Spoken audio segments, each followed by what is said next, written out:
اور شیطان اسی سے فائدہ اٹھاتا ہے۔ وسوسہ اور ایمان کا تعلق بھی سمجھ لیجئے۔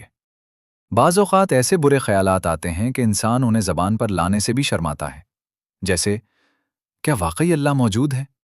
یا کیا انبیاء سچے تھے؟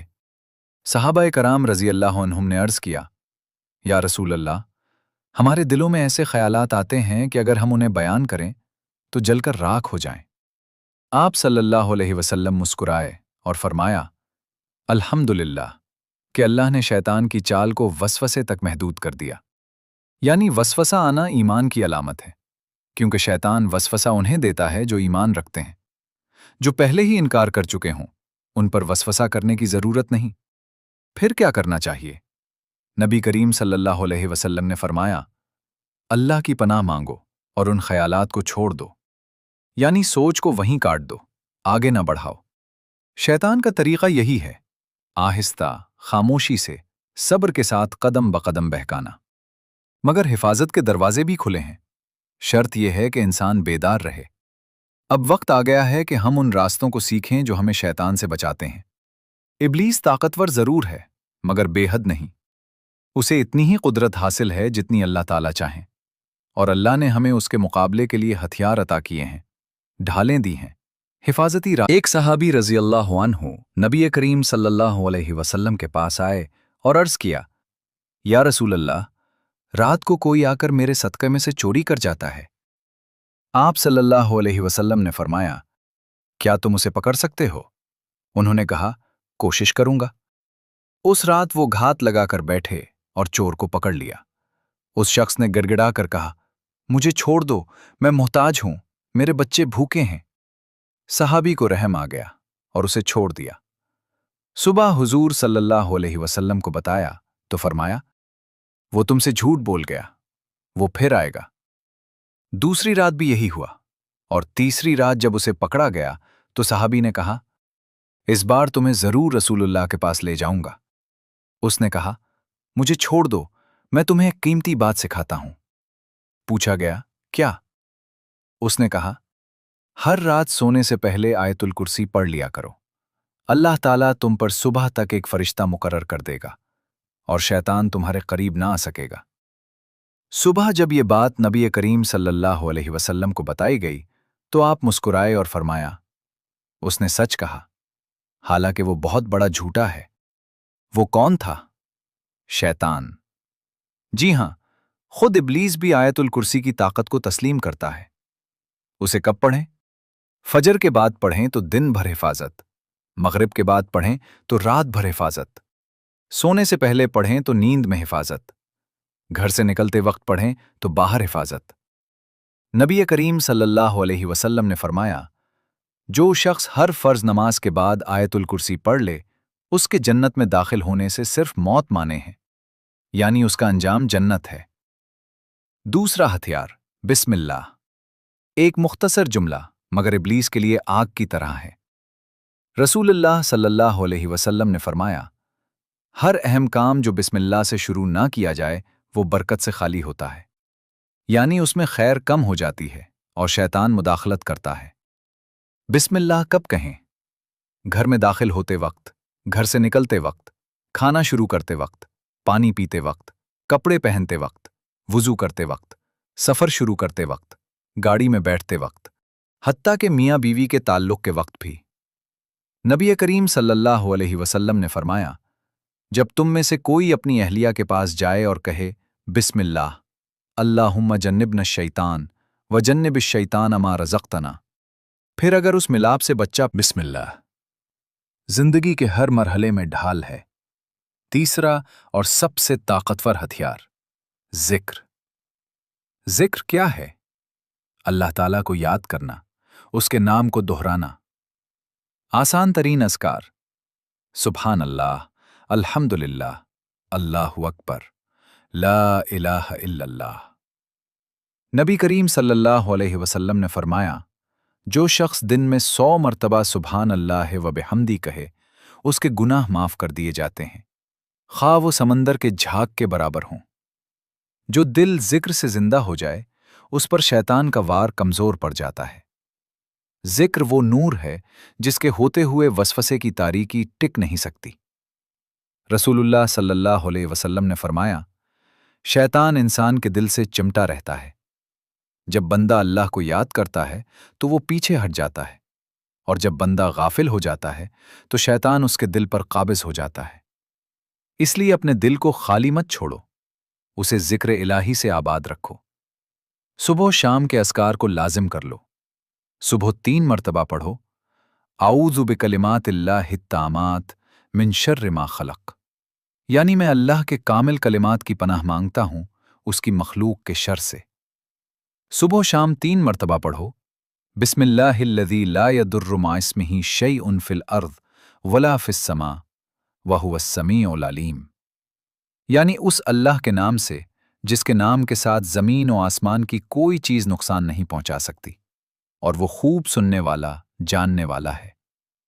نبی کریم صلی اللہ علیہ وسلم نے فرمایا، جو شخص اسے صبح 3 مرتبہ پڑھے اسے شام تک کوئی نقصان نہیں پہنچتا، اور جو شام کو 3 مرتبہ پڑھے اسے صبح تک کوئی نقصان نہیں پہنچتا۔